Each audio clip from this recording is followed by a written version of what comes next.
Inspector Custard and Inspector Cake were sitting in the police station waiting for a case to solve. I really fancy a cup of tea. Pass me a cupcake. Oh, I love cupcakes, but I don't have any custard. I don't want custard, I just want a cupcake. But I already said I don't have any cupcakes. Seriously, I just want a cup of tea, Cake. Could you make me tea cake? So you don't want cake, but you do want tea cakes? I'm so confused. Tea cakes, cupcakes, next you'll be asking for fairy cakes.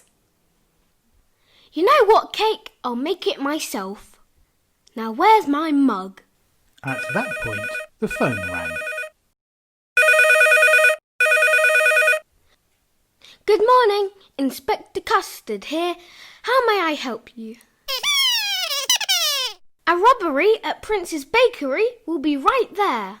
Inspector Custard and Inspector Cake jumped into their police car and headed to the crime scene. As they approached, they could see that Prince's bakery window had been smashed. The owner of the bakery, Mr. Prince, was waiting to greet them. Good morning. Do you have any idea when this robbery happened? Last night I locked up the shop at 6 p.m. and came to open up at 7 a.m. Is there anything missing? They appear to have just stolen cake as far as I can tell. Don't be ridiculous, I'm right here. No, they've stolen my fairy cakes. Well, we're going to go in and look for Prince.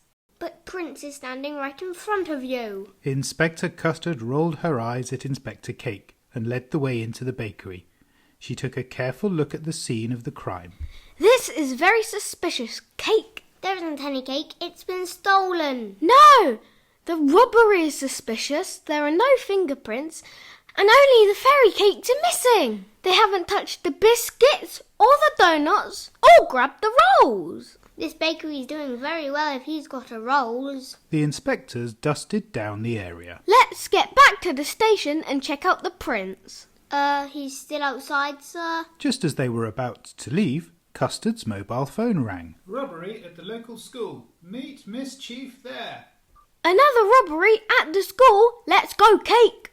Inspector Custard and Inspector Cake jumped into their police car and headed to the crime scene. As they approached, they could see that a river of liquid seemed to be pouring from the entrance of the building. The head teacher, Miss Chief, was waiting for them. Hello, I'm Inspector Custard. What's happening here then? Well, the alarm started ringing at 8 a.m. this morning.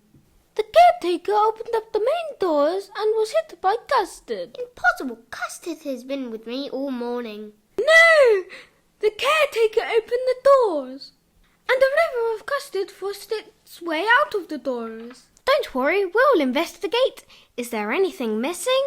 One of the solid silver school trophies. Inspector Custard and Inspector Cake headed inside the school, following the trail of custard to the school kitchen, where a large vat of custard was bubbling and overflowing. Inspector Custard looked inside the vat. Look at this, Cake. That's not cake, it's custard, sir. No, the custard is still cooking and the chef is nowhere to be seen. Let's take a look around. Cake, I found Prince.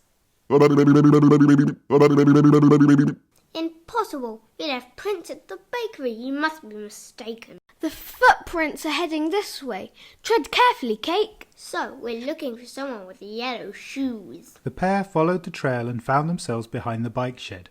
The school chef, Larry Lumpy, was holding the trophy, filled with custard and fairy cakes. Gotcha! You've been caught red-handed. Yellow-handed, sir. That is custard after all. What made you do it, Lumpy? Ooh, I just love custard and cake. That's sweet. We love you too, Lumpy. Be quiet, Cake. Take this man into custody. Back at the station, the two inspectors were reflecting on their day. That's another fine day of police work. We're a great team, sir. Now, how about a cup of tea, Cake? We still don't have any tea cakes, sir. How about a custard cream?